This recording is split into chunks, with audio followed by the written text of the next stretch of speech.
Merhabalar. Konya'nın Sille Mahallesi'ndeyiz. Selçuklu ilçesine bağlı Sille Mahallesi.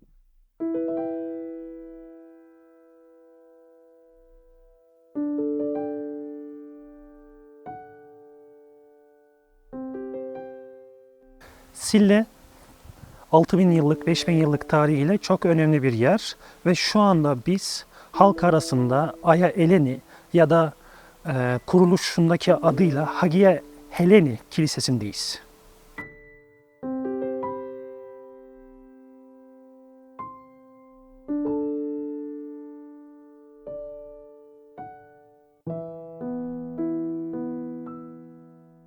Arkamda gördüğünüz kilise Aya Heleni Kilisesi, mimari olarak bu bölgede yapılmış ilk kilisedir. Daha öncesinde mağara kiliseleri mevcuttu ama 327 yılında Büyük Konstantin'in annesi Helene, Konstantin'den Kudüs'e hac yolculuğu için giderken Konstantin tarafından annesi için bir günlük mesafedeki bütün yerlere kiliseler inşa edilmiştir. Bu kilisede 327 yılında Büyük Konstantin tarafından annesi için inşa edildi. Ve bu kilisenin bu bölge için en önemli yanı mimari yanı ve elbette buradaki imanlar için, buradaki Hristiyanlar için bir ibadet merkezi olmasından kaynaklanıyor. 327 yılında inşa edildiğinden günümüze kadar kilise çeşitli şekilde kullanıldı. Tabii ki 19. yüzyıla kadar bir ibadet yeri olarak kullanıldı. 19. yüzyıldan sonra hastane olarak ve şu anda da müze olarak kullanılmakta. 2012 yılında Selçuklu Belediyesi tarafından restore edilerek müze haline çevrilmiştir. 19. yüzyıldan 2012 yılına kadar burası atıl bir haldeydi, kullanılmaz bir haldeydi. Restorasyonla birlikte müze haline getirildi. Ve bu kilisenin en önemli yanları, Türk Hristiyanlık tarihi açısından da en önemli yanı Karaman Türklerinin bu bölgede bulunması ve ibadet etmesi. Kilisenin ana giriş kapısındaki levhada da Grekçe alfabeyle Türkçe kilisenin kuruluş ve restorasyonuyla ilgili bir yazıt vardır. Kilisenin ana giriş kapısındayız. Kilisenin ana giriş kapısının üstünde 8 satırlık Karamanca bir yazıt var. Bu yazıt Grek alfabesiyle ama Karaman Türkçesiyle yazılmıştır. 1883 yılında burası 2. Mahmut döneminde restore edilirken hem 2. Mahmut'u onore etmek için yazılmış bir yazıt ve 327 yılında kilisenin kuruluş tarihini bahsediyor, restorasyon tarihini bahsediyor. Ve bu şekilde de Karaman Türklerinin de bu bölgede olduğunu görüyoruz. Karaman Türkleri Hristiyan olan bir Türk boyudur ve Karaman Türklerinin Hristiyanlığı bu bölgeye kadar yayılıyor. 1923 yılında nüfus mübadelesiyle birlikte Yunanistan'a ve Bulgaristan'a göç ettirilmek zorunda kalıyor Karaman Türkleri. Evet, buyurun içeri geçelim.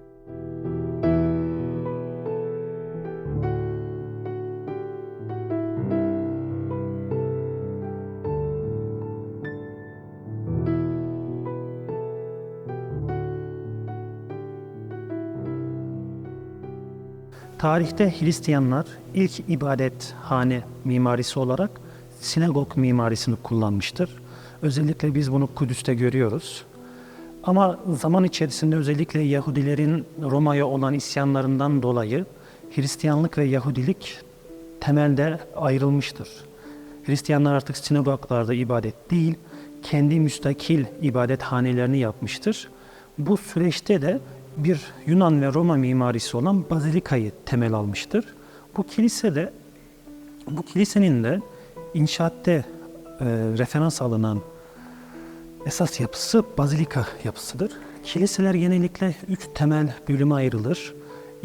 İbadethane olan kısmı, kutsalların kutsalı denilen kısım ve vaftiz kısmı. Kutsalların kutsalı tapınak çadırından gelir.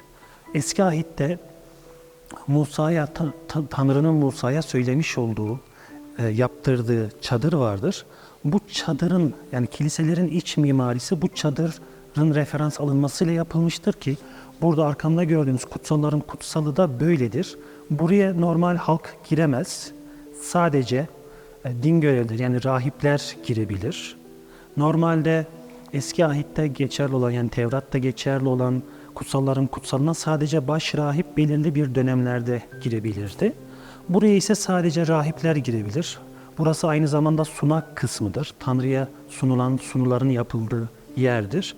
Ve bu şekilde genellikle Ortodoks kiliselerinde de ikonatastis denilen sistemle ayrılır ve kiliseler bu şekilde iç mimarisi düzenlenmiştir. Despot koltuğu. Despot Türkçemizde biraz farklı bir anlamlarla gelmekte ama Hristiyanlıkta aslında kilisenin dini başkanı demek. Kilisenin dini başkanı burada otururdu. Yani metropolit burada otururdu ve burada ayakta durarak ayinleri idare ederdi, yönetirdi. Evet, burada bir müzik aletini görüyoruz. Org. Hristiyanlıkta ibadet aynı zamanda ilahiler eşliğinde yapılırdı. Bu eski ayetten gelen bir ibadet ritüel türüdür. Çünkü kutsal kitapta Tanrı'yı yüceltirken, Tanrı'yı anarken ilahilerle yüceltilir ve ilahilerle anılır. Ve çeşitli müzik enstrümanları kullanılır. Bunlardan birisi de org. Kiliselerde irili ufaklı, farklı enstrümanlar kullanılıyor. Hem aynı zamanda müziğin ruha etkisini de yansıtmak için enstrümanlar kullanılır.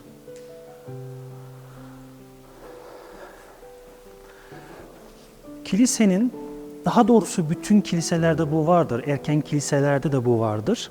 Burada freskler denilen görsellikler vardır kiliselerde. Kiliselerde görselliğin ilk oluşma amacı eski çağda okuma yazma oranı çok düşük olduğu için insanlara müjdeyi yani İsa'nın getirdiği gerçeği görsel olarak gösterilirdi. Genellikle yaratılıştan başlanılır ve İsa'ya kadar o bütün bir süreci müjdeyi anlatacak şekilde görsellik oluşturulurdu. Kiliselerde görsel olarak müjde anlatılırdı. Ve tabii ki bu şu anki içinde bulunduğumuz kilisenin şu anki görselliği 1830'lu yıllardan kalma. Çok geç tarihte ama en erken, özellikle Kapadokya bölgesinde de görüyoruz, en erken kiliselerden itibaren görsellik üzerinden müjde anlatma çok yaygındı. Ve bu genellikle Ortodoks ve Katolik kiliselerinde bir müddet sonra kilise geleneği haline geldi. Ve bu şekilde de ikonalar ya da görsellik kutsallaştırıldı.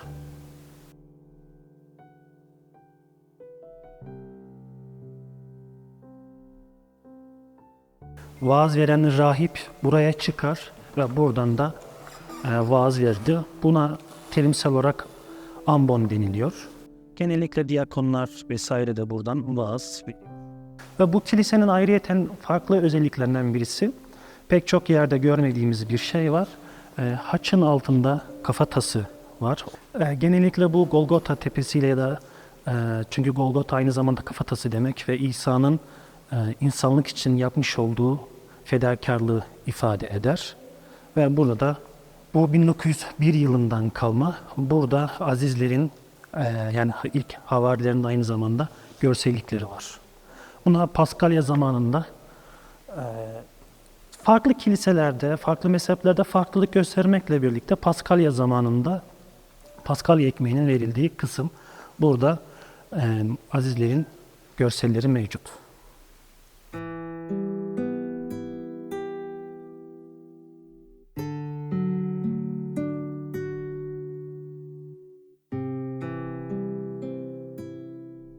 İmparatoriçe Heleni bu bölgeye geldiğinde, çünkü hem imparatoriçe olduğu için hem de Büyük Konstantin'in annesi olduğu için elbette büyük bir imparatorluk mahiyetiyle geliyor. Çok kalabalık bir grupla geliyor. Buraya ilk geldiği zaman karşılaştığı sahne aslında şu anda da arkeolojik bir alan olan bu bölge. Yani mağara ya da yerleşim yerleri denilen, kilise denilen yerler burayla karşılaşıyor ve burası bu kilisede ilk ibadet edenlerin aslında ilk ibadet ettiği ve kaldığı yer. Burada zaten şu ileride de mezarlıklar vesaire var. Yani mezar yerleri var. Ve burası da halihazırda arkeolojik alan ve çalışmalar hala devam ediyor.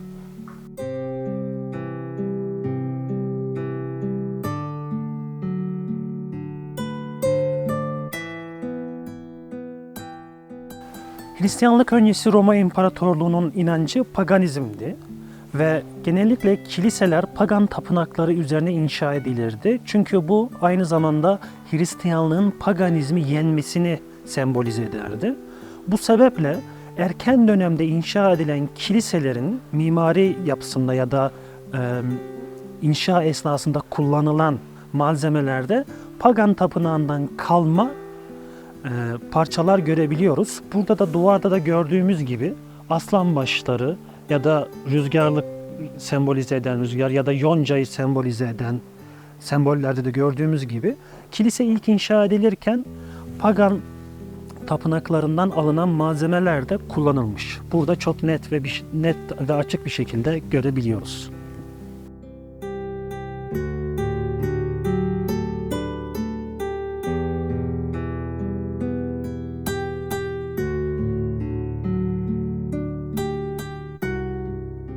Evet, şu anda Tepe Şapel ya da Süt Şapel denilen yerdeyiz, Sille'de.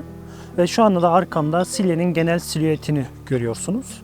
Burasının Süt Şapel denilmesinin sebebi, burası inşa edildikten sonrası sütten kesilen bazı anneler buraya gelip burada dua ederek, tekrar sütlerinin geri gelmesi için dua ederek burada Rabbe dua ediyorlar, Rabbi anıyorlar ve Rabbi yüceltiyorlar. Şapel aslında küçük kilise demek ve şapeller genellikle kışla, hastane, okul gibi binaların yanına ibadet amaçlı inşa edilir. Burada sadece şapeli görüyoruz. Yani büyük bir ihtimal burada bir okul vardı ve tabii ki okul zamanla ayakta kalamadı, yıkıldı. Okulun yanına şapel inşa edilmişti. Sille ile ilgili kısaca bir genel bilgi vermek istiyorum. Sille'nin tarihi M.Ö. 6000 ve 5000 yıllara kadar ilerliyor. Biz burada Neolitik çağdan itibaren buluntular görüyoruz. Ama elimizdeki en önemli tarihsel arkeolojik buluntu Frikler döneminden kalma. Frikler döneminden itibaren burada düzenli olarak yerleşim var. Arkamda da gördüğünüz gibi bölgenin topografyası ve kaya yapısından dolayı volkanik kaya yapısına sahip. O yüzden kolay şekil alabilen bir yapısı var. Bu sebeple ilk yerleşke olarak kullanılan yer aslında arkamda gördüğünüz kayalar. Arkamda gördüğünüz bir manastır. Manastır kompleks yapı demek. İçerisinde kilisenin, yemekhanenin, aynı zamanda mezarlığın, yazı odalarının, çünkü manastırlarda eski dönemlerde kutsal kitap kopya edilirdi. Yazı odalarının bulunduğu bir kompleks yapıdır manastır ve Sille'de 10 civarı manastır var. 1901 yılında sadece Sille'de 100 civarı kilise vardı.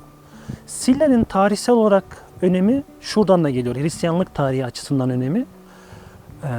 Batıdan ve Konstantinopolis'ten, yani günümüz İstanbul'undan Kudüs'e haç güzergahı yapılırken Sille bir uğrak yeriydi. Ve aynı zamanda Sille İpek yolunun uğrak yerlerinden birisi. O yüzden burada han ve hamam çok vardır. Çünkü ticaret yapan o kervandaki insanların dinlenmesi için ve çeşitli ihtiyaçlarının giderilmesi için Sille'nin bu açıdan da önemi büyüktür.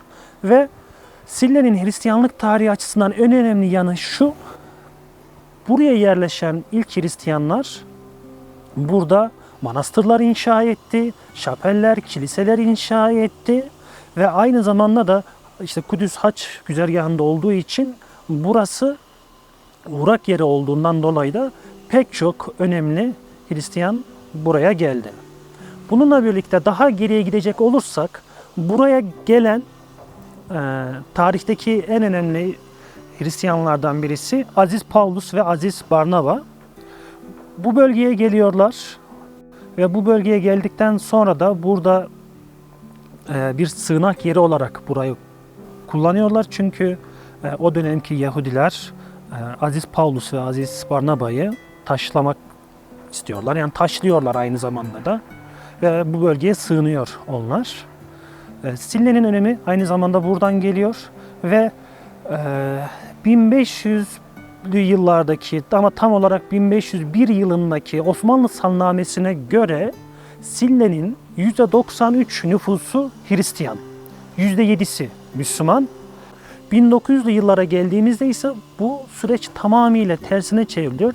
Ağırlıklı olarak Müslüman, %18, %15 civarı Hristiyan nüfusu var bu bölgenin. Ama Hristiyanlar bu bölgede başta ticaret olmak üzere eğitim gibi faaliyetleri kendi ellerinde tuttuğu için, yani daha çok Hristiyanlar aktif olduğu için Hristiyanların etkisi bu bölgede daha fazla. 1923 nüfus mübadelesi, Cumhuriyet'teki 1923 nüfus mübadelesiyle birlikte buradaki Hristiyanlar Yunanistan'a ve Bulgaristan'a gönderiliyor. Sadece tabii ki Rumlar değil, burası tarihi bir Rum köyü olmakla birlikte sadece Rumlar değil, Karaman Türkleri de, burada yörede yaşayan Karaman Türkleri de gönderiliyor. Hristiyanlar gittikten sonra burasının ticari hayatı tamamıyla ölüyor. Ve bu bölgeye Balkanlardan göç eden Müslümanları yerleştiriyorlar. Tabii ki Müslümanlar bu bölgeye ayak uyduramadığı için Konya merkez olmak üzere etraftaki çevre illere gidiyorlar. 1980'li yıllara kadar bu bölge hemen hemen atıl halde. 1980'den itibaren Konya Belediyesi'nin yapmış olduğu çalışmalarla birlikte bu bölgenin önemi gittikçe artıyor. Ama özellikle 2009 yılından sonra 2009 ve 2012 yılında burada çok ciddi restorasyon çalışmaları yapılıyor.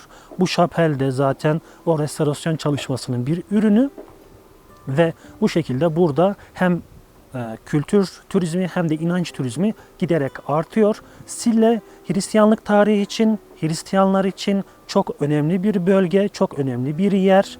Kiliseleriyle, manastırlarıyla, şapelleriyle tamamıyla bir Hristiyan bölgesi. Ve şu anda da kilise ve şapel tabii ki ibadete açık değil. Ümit ediyoruz açılır. Sadece müze olarak kullanılıyor. Süt şapeli de şu anda zaman müzesi olarak kullanılmakta.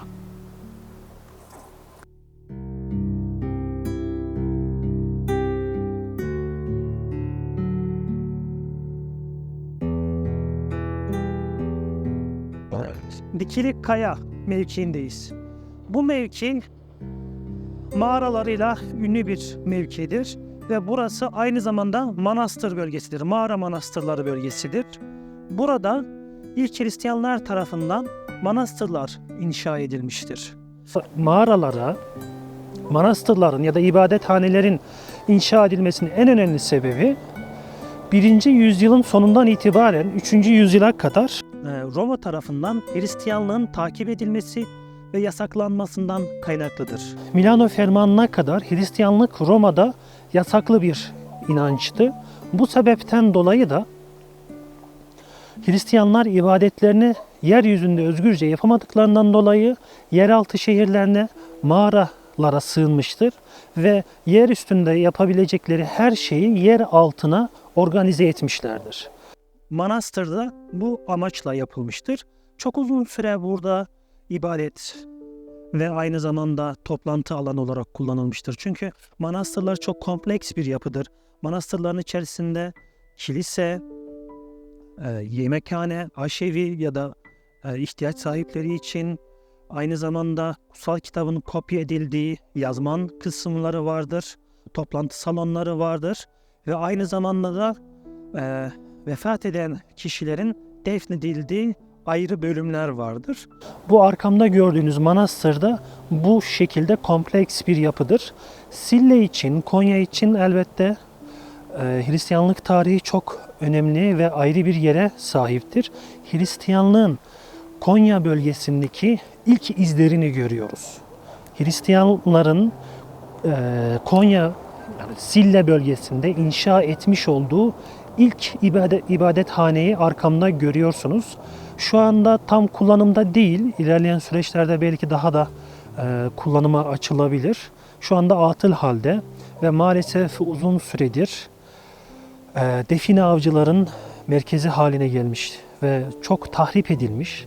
İçerisindeki freskler ya da içerisindeki mezar odaları defineciler tarafından tahrip edilmiş ve hali hazırda da kullanılmaz ve belki de ziyaret edilemez durumda.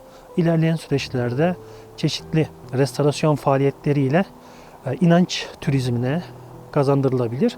Tabii ki şunu da belirtmekten geçemiyorum, bir imanlı olarak bu ve benzeri yerlerin bu şekilde atıl kalması beni çok üzüyor. Çünkü biz burada Hristiyanlığın ilk izlerini görüyoruz ve Hristiyanların yaşam alanlarının ilk izlerini görüyoruz. Anadolu Hristiyanlık tarihi için Kudüs'ten, Jerusalem'den sonra en önemli yerdir. Çünkü Hristiyanlık teolojisinin geliştiği yerdir ve ilk Hristiyanların Hristiyan sosyal hayatını, toplum hayatını gösterdiği yerdir. Bu sebeple ilk Hristiyanların nasıl yaşadıkları, ne gibi icraatlerde bulundukları, ne gibi ibadethaneler yaptıkları çok önemli. Çünkü biz bunu aynı zamanda Roma kaynaklarında da görüyoruz. Örneğin Tacitus'ta yazdığı gibi nerede bir deprem olsa ilk Hristiyanlar gider. Nerede bir yangın olsa ilk Hristiyanlar gider. Nerede herhangi bir şekilde ihtiyaç sahibi insanlar olsa ilk Hristiyanlar gider diye söylüyor. O yüzden Hristiyanların özellikle Anadolu'da yaptığı yapıtlar sadece inancın yaşandığı, ibadet edilecek yer değil, aynı zamanda kadınından çocuğuna, yaşlısına, ihtiyaç sahibi olan herkesin ihtiyacının giderildiği yapılardır bu yerler. Günlük yemek ihtiyacını gidermekten tutun, kocası vefat eden dul bir kadının çocuklarının ihtiyaçlarına kadar kiliseler ya da manastırlar bu ihtiyaçları karşılamıştır. Çünkü kutsal kitap da şunu söyler, Tanrı sevgidir ve sevgi iyileştirir. Aynı zamanda kutsal kitap toplum hayatına yönelik emirleriyle, yaptıklarıyla da Hristiyanlara ideal bir toplumun nasıl olması gerektiğini gösterir. Biz Hristiyan yapıtlarında ideal bir toplum yapısını görüyoruz. İdeal bir toplum yapısının mabede ya da kayaya, taşa dönüşmüş halini görüyoruz. O yüzden buralar sıradan birer tarihi eserler ya da arkeolojik sit alanları değil, Hristiyanlığın hayata döküldüğü ve Hristiyanlığın yaşandığı yerler olarak değerlendirilmesi gerekir.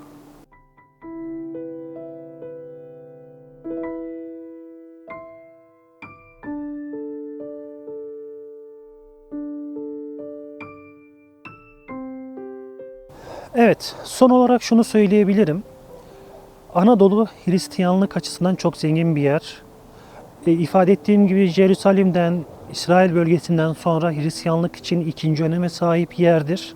Ve biz burada sadece Sille'yi gördük ve sadece Sille'de belli başlı yerleri gördük. Normalde Sille'de toplam 100'ün üzerinde Hristiyanlara ait ibadethaneler var.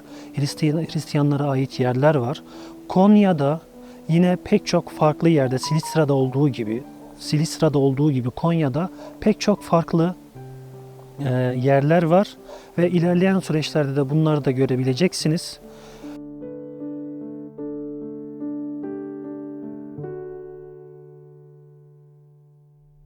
Bizi izlediğiniz için, takip ettiğiniz için çok teşekkür ederiz. Lütfen bizi izlemeye ve takip etmeye devam edin.